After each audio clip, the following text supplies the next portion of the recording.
Good morning. Welcome to Talks and Readings. Today we're going to look at three documents I have here.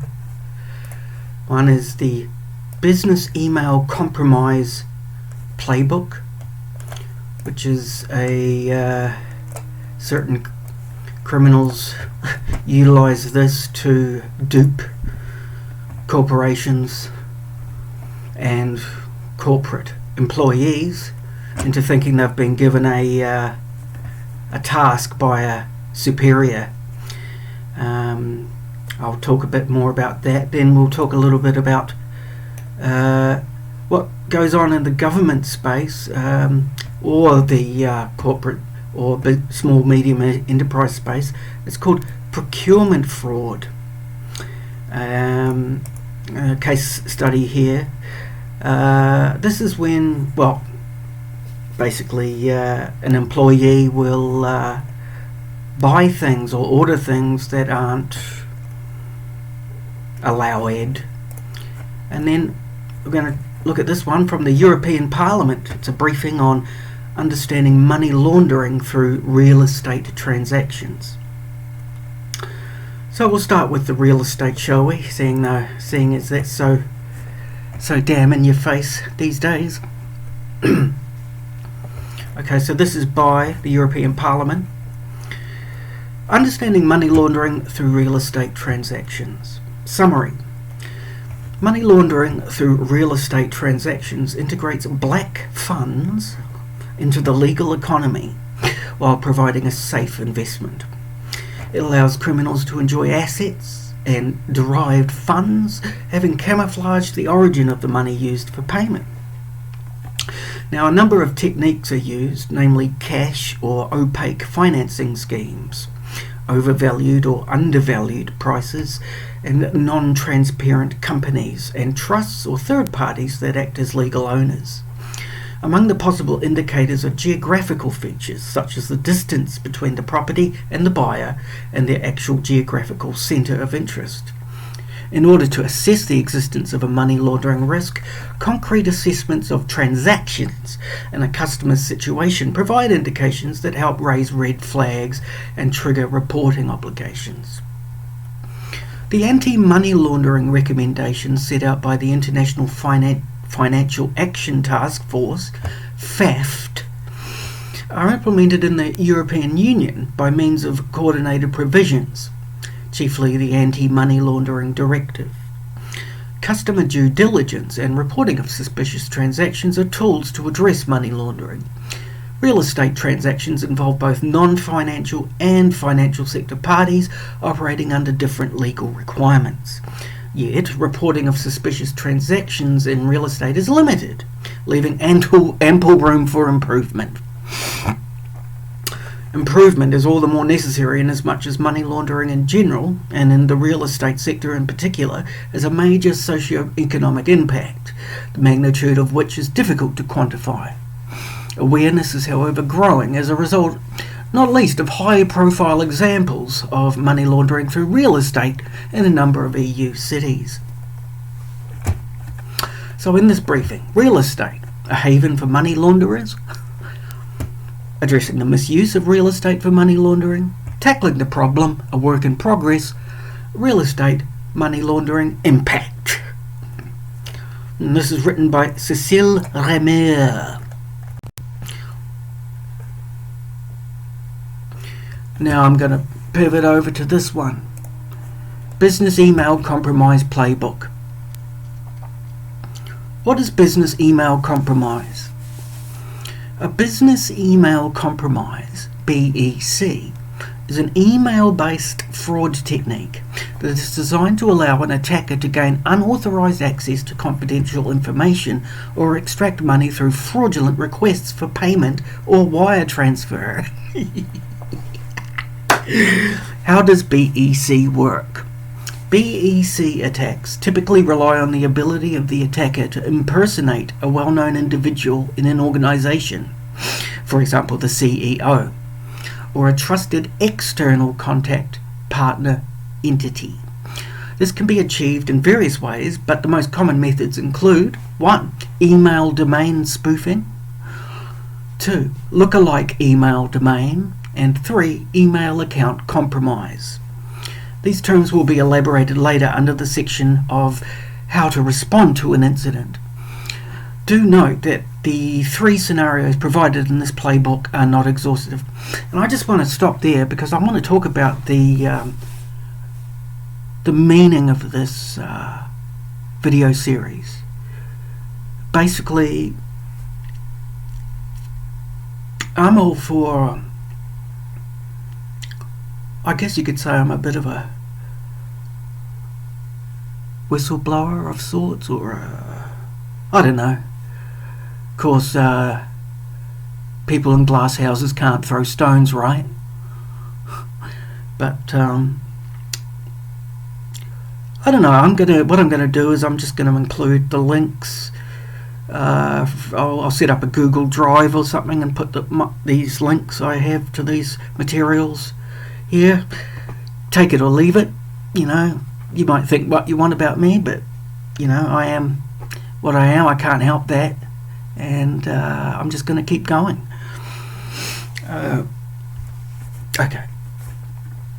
So this series will grow as it does quite naturally. Now, BEC attacks typically rely on the ability of the attacker to impersonate a well-known individual. So you just write an email, you pretend to be the CEO, or a high-level executive. Okay. Now, as more organizations shift their operations online, the attack surface for cybercriminals is correspondingly increased. Cybercriminals have more opportunities to launch BEC attacks, with such attacks sometimes also leveraging on current events or themes to enhance their plausibility and subsequently increase the probability of success. So, I don't know, inflation problems, I don't know, the COVID, blah, blah, blah. As organisations are the primary target of such attacks, there is a need to be vigilant and take steps in preventing BEC incidents, and if such an incident occurs, be prepared to respond to it. Okay? So the purpose of this playbook is to provide guidance to organisations on the preventative steps to take, and if an incident occurs, the possible steps which can be taken to remediate the incident. Okay, so yeah. How to prevent BEC. Okay, so it goes into how to prevent BEC. I'm not going to read all this out. Then it talks about, spins up a scenario. Very interesting document. So I will get into the habit of posting links to these documents. And finally, procurement fraud by J. Gordon Murray, 2014. This case study reports on a due diligence review of vulnerability to procurement fraud in a global manufacturing organisation. The review was carried out in response to the UK Bribery Act 2010's need for organisations to put in place processes to protect against bribery in procurement. The case study organisation was identified as having 41 areas of vulnerability to the risk of procurement fraud. Illustrative examples are provided. It is argued that due diligence reviews to protect against procurement fraud could help in repositioning procurement and reduce costs. Reduce costs. Oh, that old imperative, eh? The article also poses the question, are employees owed a duty of care by their employers to protection against allegations of procurement fraud? Introduction. Procurement fraud is no longer a perceived risk, but has become an issue for many organisations. While estimates vary as to the extent of the problem, for example, Kroll 2013 estimates that 19% have been victims, and PwC 2014 estimates that 29% It is recognised as a global problem and not unique to any particular sector. European Commission 2014, page 2, PwC 2014, page 37. Citations. One thing the right never really has up its sleeve, and if it does, it's usually crap.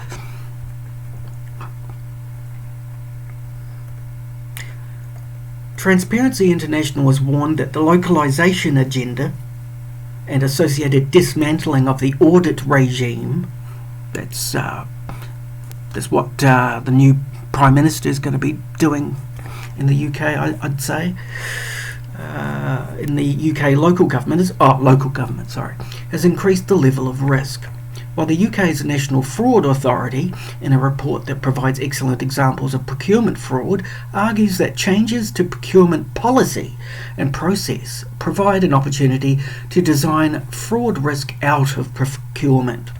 If that is the case, organisations should recognise the potential to achieve performance improvement and exposure to fraud risk in procurement change management initiatives.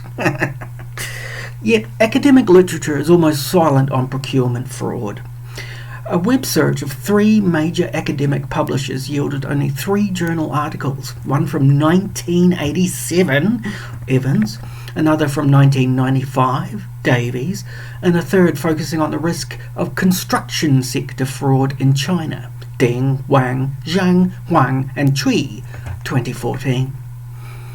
Do you reckon I should just stick to reading religious texts? I don't know. Where am I going with this? What am I trying to achieve?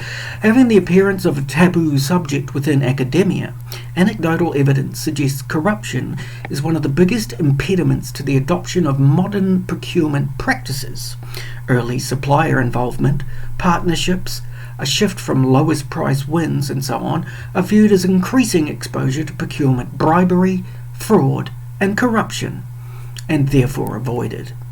But procurement literature rarely, if ever, identifies the risk of bribery, fraud, and corruption as a constraint, or, to use Hertzberg's 1987 term, a hygiene factor.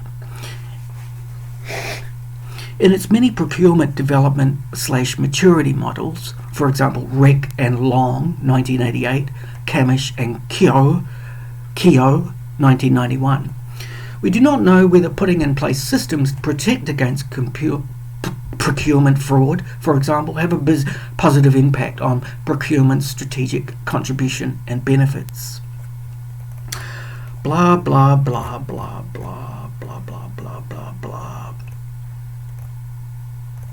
Okay, so I was just wanting to find out how to do procurement fraud, actually, but this just shows you how to protect your company from it. There were 2 key headline findings. Firstly, the risk of procurement fraud was not managed strategically. Second, 41 areas of vulnerability to procurement fraud were identified, of which 27 were deemed to be significant risks that needed to be addressed as a matter of urgency. Blah, blah, blah. The lack of clarity of ownership of anti-fraud procurement processes. Over-reliance on interim staff. Low awareness of corporate policy commitments, legacy processes and lack of procurement training, lack of segregation of duties, single source procurement, trusted advisor on a range of alternative options. Bit wishy-washy, isn't it? Might be able to dredge up a better version, better more concise definition of procurement fraud here. So thanks for watching. Tune in next time for my exciting business, and catch you later.